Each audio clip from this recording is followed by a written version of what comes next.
15 bouts for you this Tuesday afternoon. This one is number 4, Arif Izzudin against Allan Albindo. This is a straw weight contest, and our third athlete from Johor Bahru, that's Arif Izzudin. Albindo is from Cebu, beautiful Cebu in the Philippines. We've already had 3 bouts that have ended pretty quickly. I wonder if the trend will continue. What do you think, Misha, if you were Rich Franklin, what kind of things catch your eye? Explosive finishes or somebody who can dominate for 15 minutes? It's a bit of a mixed bag, isn't it? You know, I think it's a little bit of everything. I mean, I think finishes are great. I think that's always a great selling point. But I also, if I was Rich, I mean, I'm looking for somebody who could do it all, right? Not somebody who's one-dimensional. I'm looking for somebody who can strike, who can get up, who can take down, who can threaten submissions. So I like to see the good, well-versed mixed martial artist in there. Well, I'm sure. Okay, obey my instructions at all times. Keep it clean. Have a good fight. Send back to the corner, please. Now that referee's a familiar face. Tell us all about him, Gianni. That's a Malaysian pioneer of MMA right there, Adam Shahir Qayyum, one of the first Malaysian black belts in Brazilian Jiu-Jitsu. And a World Championship veteran, certainly impressed back in his day. His one championship career somewhat curtailed by injury, but here he is making an appearance again as a referee. Now, to the athletes. Izzudin with the red tape around his wrists. Albindo drops. Has to get in reverse as well, Misha. Yeah, quick knockdown there. I was wondering if he slipped, but I don't think so. I think that he got touched. Yeah, I think he caught it. Yeah, and now, you know, wisely, Albindo looking to close the distance because he was getting touched up on the feet, gets a nice outside trip. Looks like this may be a reversal. Great scramble by Izzudin not to settle here. And again, wow, the hips of Izzudin, very impressive. Now he finds himself in mount, even though he was not the one initiating the takedown. He is dominating the ground position. Just trying to square up his opponent so he can land those downward punches flush on the face. And he's having great success with it as well. Knee on belly while he's doing it, which really restricts Albindo's movement. Izzudin just bringing an intense pace today. Yeah, look at so Albindo is looking to hang on to the head here. He knows wisely that if he doesn't, he's going to get punished. So he's looking to try to escape. You see how he's working his hips here. He's trying to get his legs inside while not taking too much damage. So he's really having to think about a lot of things here as Izzudin is imposing his will in this top position here. Extending an arm here, that's not wise as a potential armbar threat. And a potential rear naked choke threat as well. They're in position. The left arm around the chin. Around. This could be, it's hard to tell. So even though it's not under the chin, a lot of people think that this choke has to be, but it actually does not have to be. Sometimes if you have the right pressure, the right angle, you can push that jaw down into those carotid arteries and do like a jaw lock type of choke here. Yeah, we've talked about it before. It's a kind of cranking motion, tucking that jaw in. You can see there's already wounds on that face there. And Albindo is really up against it. Izzudin needs to be careful not to gas his arms out as well. It's very early in the bout. And even though Albindo might be in a bad position, he does not want to fully... This looks pretty tight, though. This is pretty tight. But here, now Albindo is getting his back down to the mat, so he's falling out of the choke, essentially, which is a good thing for escape. Able to peel those arms down back into the underhook position. Much better position than he was in. Not out of the woods just yet, though. He may have got the arm away from his throat, but he's still got a lot to deal with. And you can see those facial injuries there, and he's taking blows from behind. He's throwing a few over his head and backwards. But of course, he can't see the target that he's aiming for. He's got a good idea of where the head is, but... So now they're jockeying for position here. So Albindo, you see how he's trying to swim those legs out, and Izzudin is trying to swim them back in. If Albindo can get at least one of those hooks out, now the position has changed. So this is a body lock, triangle body lock. So he needs to shift his weight to the side that it's locked onto and then work to unhook those legs. So essentially, Albindo needs to shift to his right in order to get out of this position. Good work from Albindo, just throwing that punch over his head and actually connecting with his opponent. It's a blind target, as I mentioned before, but he's having very good success rate with it. You know, that's in the funny. position he wants to be in. He's more successful than I say most people are. It's not something that I would recommend doing because you know what? He needs needs to focus on getting out of this position. And whenever I've been on the back of somebody and they've done that, it's annoying, but it's not going to stop me from finishing or controlling the position. He's down on the scorecards right now. He really needs to focus on escaping, and those small over-the-head punches are not really going to get him where he needs to be in order to win this. And you're not doing anything to advance your position to escape, as you say. That's correct. Yeah. And you can see Izzudin as well, unfazed by those strikes from Albindo. Constantly readjusting, moving from the figure four back to the regular back take, but now has the wrist control again. You can tell he's looking for the rear naked choke. Izzudin has explosive power, solid on the ground as we can see. No real base to speak of though, well-rounded. Izzudin was wise to switch to this body triangle because Albindo doesn't seem to have quite an answer for it. He's playing with the feet here. He's trying to maybe put some pressure on the knee, but it's not the correct position to do this. So I just think that he's not very familiar in how to get out of this lock.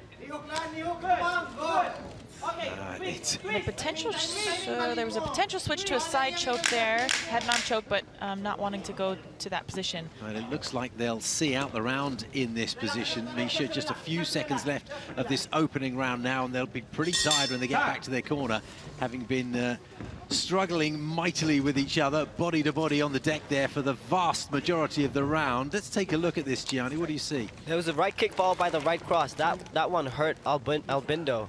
And the majority of the bout was Izzudin controlling the grappling.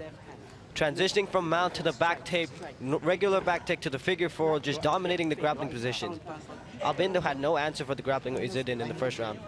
Izzudin experiencing a lot of things for the new time, thanks to One Warrior series. Saw his first movie in a theater while the OWS crew were in town, and when they were filming in beautiful Cebu. His first journey on an airplane to travel outside of the Philippines. Here he is in Singapore, and what a prospect for him. The chance to impress and try and move up a notch, and what a big notch it is, to the world stage. One championship going to 140 countries around the world, potentially 2.6 billion viewers. Yes, that's billion viewers. Come on! And he could be a part of that if he can impress here and now. This is the moment that he needs to seize. Big leg kicks coming out from Albindo, and those are heavy. However, they oftentimes lead to getting taken down. If you're throwing to the body or to the legs, those leg kicks can be caught and taken to the ground.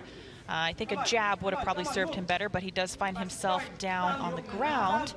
We'll see if he can get some offense going from here. Elbows to the shoulder, which is, I guess, not something you think of automatically, but that's going to be a damaging move because the shoulder's such an intrinsic part of the body and the movements of a grappler and of a striker. You're definitely right about that. That will be sore tomorrow, but in the heat of the moment, I'm not sure if it'll make too much of a difference. Back on their feet, they go. Albindo pushing off the hips to stand back up. Left hand came from a long way back, and he threw it 3 consecutive times, mixed in with the right hand. And this is good work now from Albindo. Sees his chance. Misha mentioned before how tiring it was for Izzudin to control that pressure. It must be the same. It's equally as tiring for Albindo as well, being on the bottom. It's being smothered like that. So you know what I'm noticing though, Gianni, is the legs of Izzudin look like they're a bit gassed from holding that body triangle and holding those hooks potentially. They look quite heavy, where Albindo is moving very light on his feet, and it clearly is having an advantage on the feet. Certainly sees that this might be his opportunity. Effusive cornerman making lots of noise here, almost as if it was a packed full arena. Izzudin needs to take this bout back to the ground because Albindo is unleashing and he's going to catch Izzudin with one of these shots. You know, Jeremy, you made a great point too about squeezing that rear naked choke so early on, and the arms kind of filling with that blood getting heavy. Now finds himself falling into a triangle choke. Izzudin looked tired on his feet, and I think he's gassed. There's that elbow to the shoulder again. Potential triangle choke in there for Albindo. The arms Izzudin's okay, his arms in. He's going to pop his head out. Both arms are in now. Through he goes. Yeah, good general rule of thumb. Either both arms in or both arms out. You don't want one in or one out. That's called the triangle choke. So here we are. Albindo finds himself on the bottom once again. The elbows coming in, landing on the top of the head, which is generally all right. An illegal blow is at the back of the head, between the ears, without touching the ears. You see how Albindo is using that foot on the inside of the leg right there? If he can get the other one in there, he can push off and get back to his feet again. One is a little bit harder to do because you don't have quite the stability. If he could get that other right foot in there, we may see him get another stand-up. It should stop Izzudin moving forward and up, though, shouldn't it? Well, he's given up the position there, locked his toes, or locked his feet, I should say. Well, you can tell from the barrage of strikes that Izzudin took that Izzudin is very happy and complacent to just chill here in the guard right now, trying to get his breath back before moving. But Albindo is staying very active. Watch the elbow. Elbows to the ear. They look legal to me. Got a little caution from the referee. Cuffing right hand there as well from Albindo. There goes the elbow again. That's what he's got to be careful of. Doesn't want to make that clean hit to the back of the head. Must make contact with the ear at least. Izzudin is really trying to get his breath back, as you said, Gianni. He's trying to get some wind back in there, back in those sails, and he is doing so. Now, as you see, he had maybe about 30 seconds. He took a few deep breaths. Now he's beginning to be more offensive, trying to drop some elbows and. How about these elbows to the rib cage and to the belly? That's tough to take on your back. I've seen a few blows here. That feet are both coming in on the hips there. A great job of Izzudin, control the feet.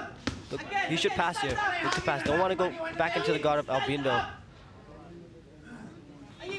Right, because Albindo is actually being very offensive here. And if Izzudin is just laying there, which now he's being offensive, that's what the judges want to see. But if you're just laying there catching your breath, and Albindo is scoring those shots, I mean, that could be something that does sway the judge's opinion should this go that far. And Albindo did exactly what Misha was suggesting just then, pushing, using his feet to push the hips of his opponent away so that he gets a bit of respite, but didn't have the opportunity to get up in time. But arm-in guillotine here attempt from Izzudin, but he needs to get to his right side to make this successful. Albindo doing a great job pressuring down, alleviating the pressure of the neck. Looking to pass the guard potentially here as he drives that left knee through. He's opening up the legs there with that left elbow. And again, he's going to run out of time to finish. We've got about 5 seconds left of this second round. There it is, all done. And they go back to their corner pretty exhausted, I would think. One more round to come. The top lip a little bit swollen. And here's a replay. So that's the kick, right? He went to throw a big body kick. It was caught and taken to the ground by Izzudin. Izzudin spent most of the grappling time in this round on top. And when he was on the bottom, he had that guillotine. Curious to see. I know we don't score round by round, but I would say overall that Izzudin is ahead on the scorecard. Allan Albindo will come from a part of the world where boxing really is the key sport. Cebu is a tremendous center of boxing. They love their boxing over there in the Philippines, all around that country, but Cebu in particular. You saw some of Albindo's striking and boxing in the second round. Like, it was really back and forth. Izzudin controlled the ground game. Red corner. But Albindo was able to land some wild looping shots of his own as well. And now, in going to third, it starts on the feet again. We're going to wonder how Izzudin is going to handle the pressure, because I think Albindo is the fresher of the two athletes. And as we said, probably the better focus when they're on their feet. My goodness, he got caught with a nice right hand there. Izzudin slipped that one in very nicely. Looked for it again, but Albindo was wise to it, just ducked underneath it. Albindo is just swinging with everything right now. And that's what Izzudin doesn't have as much energy, I think, so he's looking to just catch the one punch or grab a hold of Albindo rushing forward. Albindo just putting everything into that sweeping left hand. Oh, great body shot. Oh, just as you said it. Body, head. This could be it. He's gone down and he doesn't look as if he wants any more. It was a super assault. A wonderful effort there. He could smell it, couldn't he? Body shots, as Misha said. There was a few very decent headshots as well, and it was just too much. It seemed as if Izzudin was perhaps suffering a little bit from cardio. And Misha, take us through this. Beautiful right hand hit right on the solar plex, took the wind out of Izzudin. That's what hurt him. He's having trouble breathing here. I've been hit with a body shot like that before, and it's like your body just shuts down. That was incredible. So smart to go from the head to the body, back to the head. A very relentless onslaught of punches. Beautiful, beautiful comeback, right? Way to get through adversity. Winner. For sure, when the opportunity came, he really took it, didn't he? And in style. It wasn't just a question of getting the adrenaline going. He used tremendous technique there. Albindo by referee stoppage in the third. We got plenty more to come. Let's see what's going on in the world of Rich Franklin's One Warrior Series.